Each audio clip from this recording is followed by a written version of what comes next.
Hello everyone, welcome to my channel online GS by Diwakar.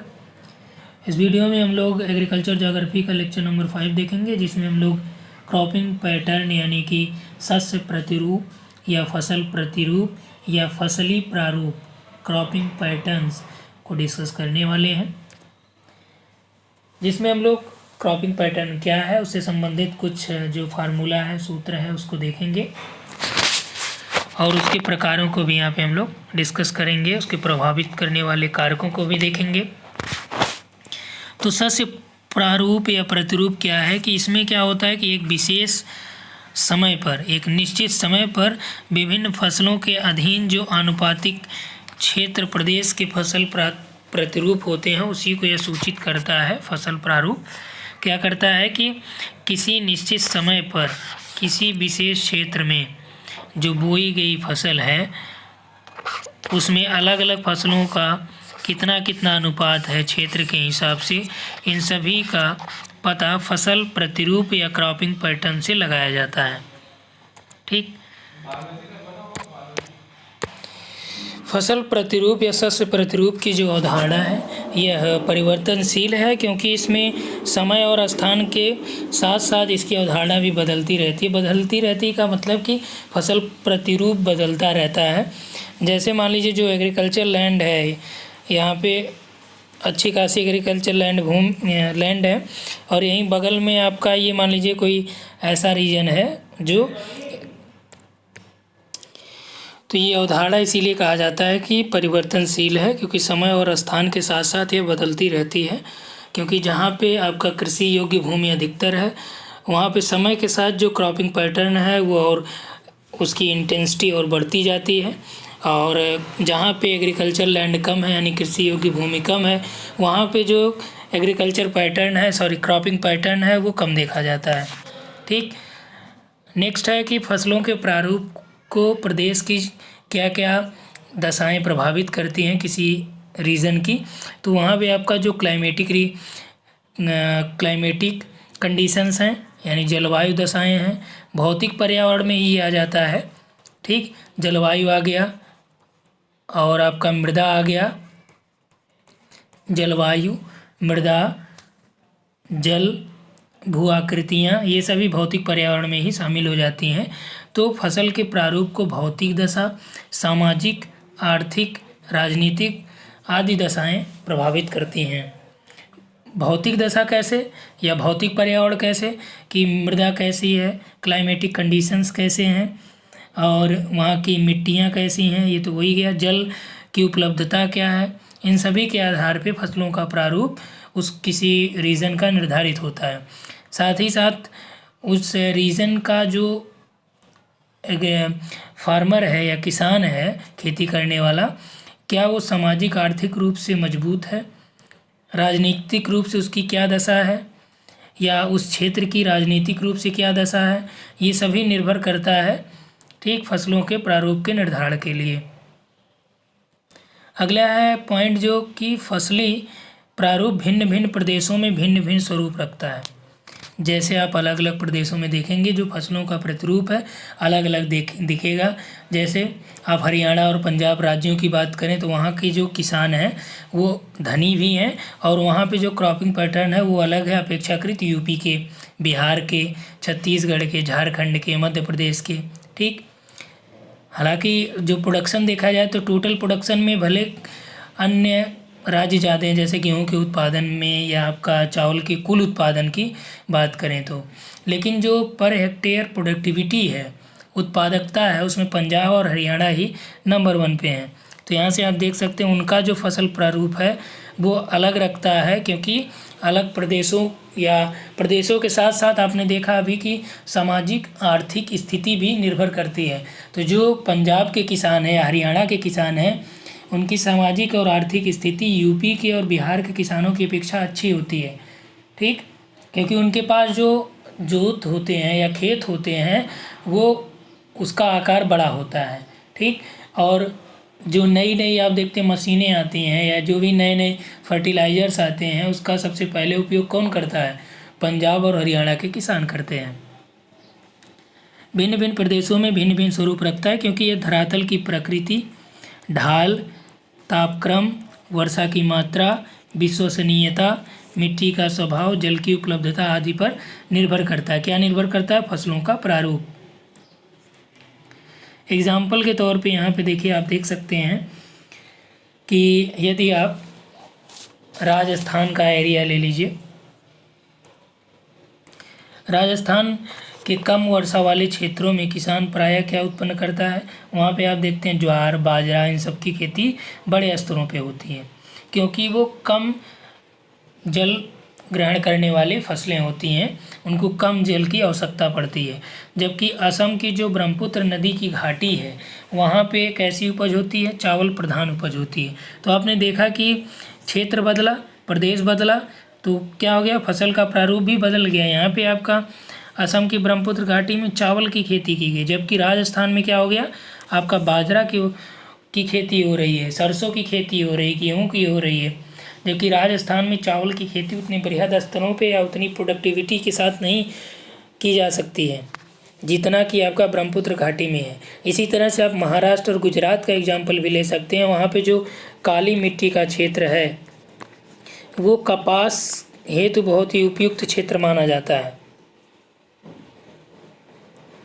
यहीं पश्चिमी UP आप ले लीजिए, हरियाणा, पंजाब की जो मिट्टियाँ हैं वो दोमट मिट्टी है, जहाँ पे गेहूँ, चावल, गन्ना सभी प्रकार की उपजें वहाँ पे होती हैं, सभी प्रकार की फसलों की खेती होती है। तो इससे क्या तात्पर्य होता है कि जो फसल का प्रारूप है ये अलग अलग प्रदेशों में अलग अलग देखा जाता है। यहाँ पे देखिए एक एग्जाम्पल है और फार्मूला दिया गया जो आपका कि जो फसलों का सापेक्षिक उत्पादन सूचकांक है ये किस पे डिपेंड करता है। तो जो जिस क्षेत्र का आपको सापेक्षिक उत्पादन सूचकांक निकालना है, उस क्षेत्र का जो इकाई घटक में जो फसल का कुल औसत उत्पादन है, साथ ही साथ पूरे क्षेत्र में जो औसत उत्पादन हो रहा है उसकी मात्रा से भाग देके 100 का गुणा कर दीजिए। क्षेत्र की जो इकाई स्पेशल है, मान लीजिए इतना बड़ा लैंड एरिया है, ये मान लीजिए कोई तहसील का स्तर का है, ठीक, या डिस्ट्रिक्ट स्तर का है। यहाँ पे आपका कोई गांव है जहाँ पे आप खेती कर रहे हैं, तो ये क्या हो गया? ये पूरा उस क्षेत्र का हो गया। इस पूरे क्षेत्र में जो औसत उत्पादन हो रहा है उसका, और ये जो आप स्पेशल एक एरिया पे जहाँ पे आपने उस फसल का उत्पादन किया है इसको, तो इसमें आपका ये टोटल का भाग देके 100 का गुणा कर दिया जाए तो सापेक्षिक उत्पादन सूचकांक प्राप्त हो जाता है। अर्थात कि इससे ये पता चलेगा कि फसल के जो प्रारूप हैं वो किस तरह से हैं, यानी कि उनकी सापेक्षिक उत्पादन की जो मात्रा है वो क्या है। क्लियर हुआ? अब देखिए यहाँ पे कि किसी विशिष्ट समय में, वही आपका परिभाषा से रिलेटेड है फसल प्रारूप के ही, कि किसी विशिष्ट समय पर विभिन्न फसलों के लिए उपयोग किए गए क्षेत्र के अंश को क्या कहते हैं? शस्य प्रारूप कहते हैं। बात वही हुई कि एक निश्चित समय में आपने किसी फसल का उपयोग किया और मान लीजिए ये पूरा एग्रीकल्चर लैंड है, इस पर्टिकुलर भाग पे आपने उस फसल को बोया, तो इसी को क्या कहेंगे? तो इसे बोलते हैं शस्य प्रतिरूप। यदि किसी क्षेत्र के शस्य प्रतिरूप में बदलाव आता है तो इसका मतलब कुछ क्षेत्र में फसलों के लिए प्रयोग किए गए क्षेत्र में भी परिवर्तन आता है। जैसा ऊपर आपने देखा कि जो फसल प्रारूप होता है इसका यह परिवर्तनशील होता है, और परिवर्तनशील होने का मतलब ये हुआ कि फसलों के लिए जो प्रयोग किए गए क्षेत्रों में भी परिवर्तन देखने को मिलता है, जो आपने राजस्थान के संदर्भ में बाजरे का और असम के घाटी के संदर्भ में आपने धान का या चावल का देखा। क्लियर? यहाँ पे देखिए एक फार्मूला दिया गया है और इस फार्मूले को आप ध्यान से देखिएगा, ठीक। ये आपका जो फसल प्रतिरूप है उसको व्यक्त करने के लिए ये गणना करने का फार्मूला है कि शस्य प्रतिरूप जो है किसी फसल का महत्व, इससे ही पता चलता है कि यह क्या प्रदर्शित करता है कि एक क्षेत्र में कुल बोए गए क्षेत्र के अनुपात में उस फसल के प्रतिशत के रूप में व्यक्त किया जाता है इसको। इसमें देखिए आप CP लिखा है, ठीक, क्रॉपिंग पैटर्न। CP का मतलब क्या हो गया? क्रॉपिंग पैटर्न, यानी कि शस्य प्रतिरूप। तो क्रॉपिंग पैटर्न या शस्य प्रतिरूप बराबर यहाँ पे हो गया CA/N, CB/N, CC/N, CZ/N। Into 100। अब इसका मतलब समझिए, CA CB CC dot dot CZ, इसका मतलब हो गया कि A B C से लेके आपका Z तक जो भी फसलें हैं, तो ये किसी प्रदेश में फसलों का जो क्षेत्र आता है उसको, यानी कि जो शस्य एरिया है, मान लीजिए A फसल के लिए, B फसल के लिए, C फसल के लिए, तो ये उसका पूरा क्षेत्र, और डिवाइड बाई एन क्या है, उस प्रदेश की कुल जो कृषि योग्य भूमि है वह है, यानी कि जो फसल के अधीन क्षेत्र है और जो कुल कृषि योग्य भूमि है उससे यदि डिवाइड कर देंगे और 100 का गुणा कर देंगे तो आपको क्रॉपिंग पैटर्न पता चल जाएगा, शस्य प्रतिरूप पता चल जाएगा। इसे शस्य प्रसार सूचकांक भी कहते हैं। क्या बोलते हैं? शस्य प्रसार सूचकांक।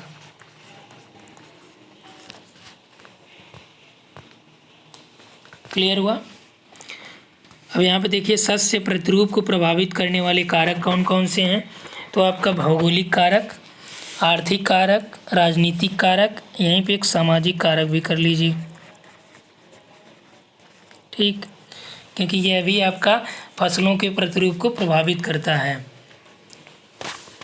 भौगोलिक कारक में आप देख सकते हैं यहाँ पे उच्चावच, अर्थात कि जो समतली भाग में या मैदानी भागों में जो फसलें होती हैं वो, या जो कृषि योग्य भूमि है, ये भी आपका उच्चावच पे डिपेंड करता है कि वहाँ पे जल कितनी मात्रा में रुक सकता है।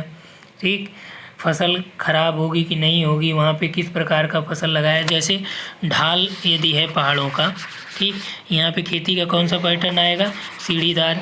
ठीक, सीढ़ीदार के साथ साथ यहाँ पे जो फसल लगेगी वो आपका चाय के बागान भी यहाँ पे लगाए जा सकते हैं, क्योंकि चाय के बागानों में जो ढालों पे खेती होती है और यहाँ पे जल का जो वर्षा होती है, रेनफॉल होती है, लगभग 200 के आसपास चाहिए, लेकिन पानी रुकना नहीं चाहिए।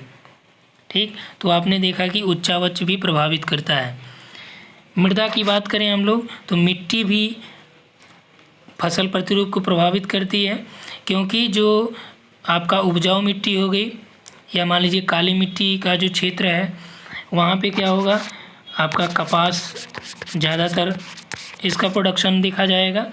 लेकिन यहीं पे आपका यदि लाल मिट्टी है, दोमट मिट्टी है, बलुई मिट्टी है, ठीक, या अन्य प्रकार की मिट्टी, चीका मिट्टी है, तो यहाँ पे जो फसल है और वो अन्य फसलों की खेती यहाँ पे ज़्यादा उपयुक्त होगी। तो यहाँ से क्या निष्कर्ष निकला कि जो मिट्टी है ये भी शस्य प्रतिरूप को प्रभावित करती है।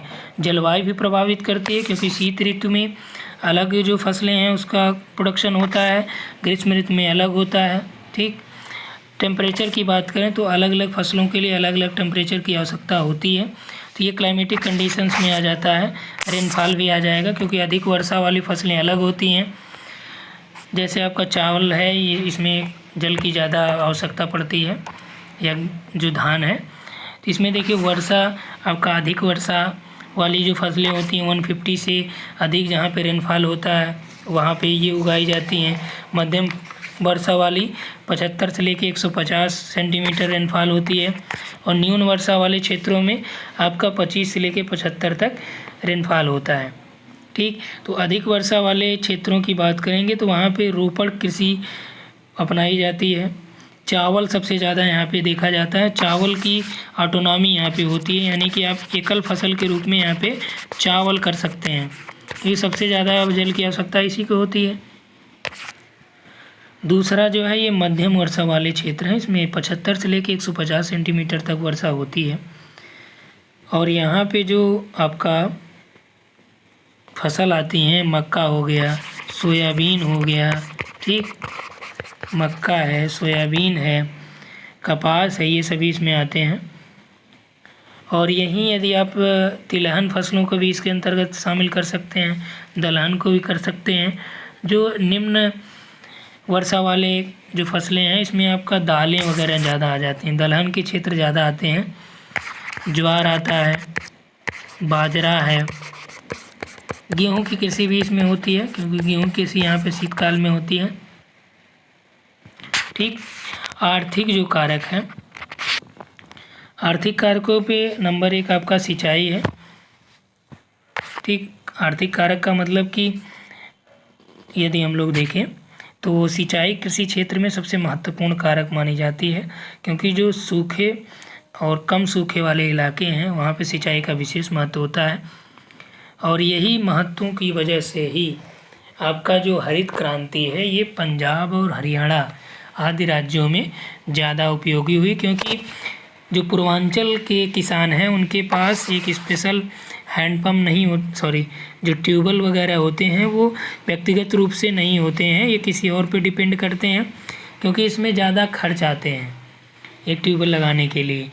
जबकि इसकी अपेक्षा जो पंजाब और हरियाणा के किसान हैं उनके पास खेत ज़्यादा हैं और इनकम भी उनके पास अच्छी खासी है, तो इसलिए वहाँ पे जो क्रॉपिंग पैटर्न होगा वो पूर्वांचल की अपेक्षा ज़्यादा वहाँ पे इंटेंसिटी उसकी देखी जाएगी, ज़्यादा गहनता देखी जाएगी। फसलों की कीमत व किसान की आय। आर्थिक कारक में फसलों की कीमत भी डिपेंड करती है और किसान की आय भी डिपेंड करती है, क्योंकि यदि किसान जो आपका धनी है तो वो हाइब्रिड बीजों का उपयोग करेगा, इससे फसलों की कीमत तो ज़्यादा रहेगी लेकिन उससे प्रोडक्शन ज़्यादा होगा। जोत का आकार भी डिपेंड करता है, क्योंकि ये मशीनीकरण में बहुत ज़्यादा उपयोगी होता है। साथ ही साथ जो हरित क्रांति आई थी तो उसका जो प्रभाव जिन क्षेत्रों में कम हुआ उसमें एक कारण ये भी है कि जोतों का आकार जो पूर्वांचल क्षेत्र है या ज़्यादातर जगहों पे जोतों का आकार कम है, जबकि पंजाब और हरियाणा वाले क्षेत्रों में जोतों का आकार अधिक है, इसलिए वहाँ पे हरित क्रांति भी ज़्यादा सफल हुई और वहाँ पे मशीनीकरण भी बड़े स्तर पे देखा जाता है। बीमा। आर्थिक कारकों में बीमा भी महत्वपूर्ण होता है, क्योंकि जब अभी आप देख रहे हैं कि केंद्र सरकार द्वारा फसल बीमा योजना कई चलाई जा रही है, प्रधानमंत्री फसल बीमा योजना चलाई जा रही है कि जो मौसम ख़राब आता है तो उस समय फसल की उपज जो है यदि ख़राब हो जाती है, किसानों को हानि उठानी पड़ती है, तो उसके लिए ये फसल बीमा योजना की शुरुआत की गई है।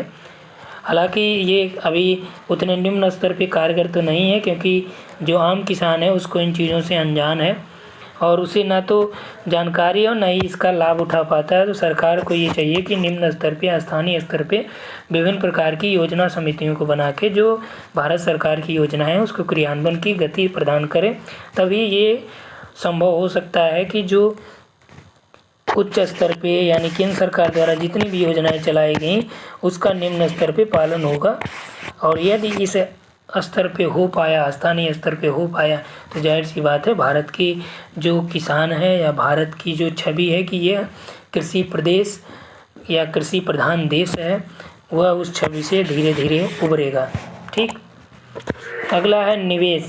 तो जो निवेश यानी कि यदि किसान जो है ज़्यादा धनी रहेगा तो अपने फसलों या खेतों में इन्वेस्ट भी करेगा, नई नई तकनीकों के द्वारा खेती करेगा, नए नए प्रकार की फसलों की खेती करेगा।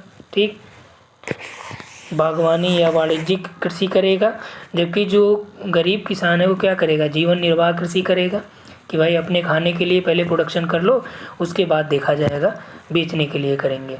ठीक, राजनीतिक कारक क्या है, सरकार की नीतियाँ। जैसा कि हमने बताया कि निवेश, बीमा, ये सभी सरकार की नीतियों पे डिपेंड करता है कि सरकार की नीतियाँ कैसी हैं। अभी आपने देखा कि फसल बीमा योजना जो चीज़ें बताई गई और विभिन्न प्रकार की जो पॉलिसीज़ हैं भूमि सुधार से रिलेटेड हैं, ये सभी डिपेंड करती हैं कि किसी प्रदेश का जो फसल प्रतिरूप है वो कैसा हो पाएगा।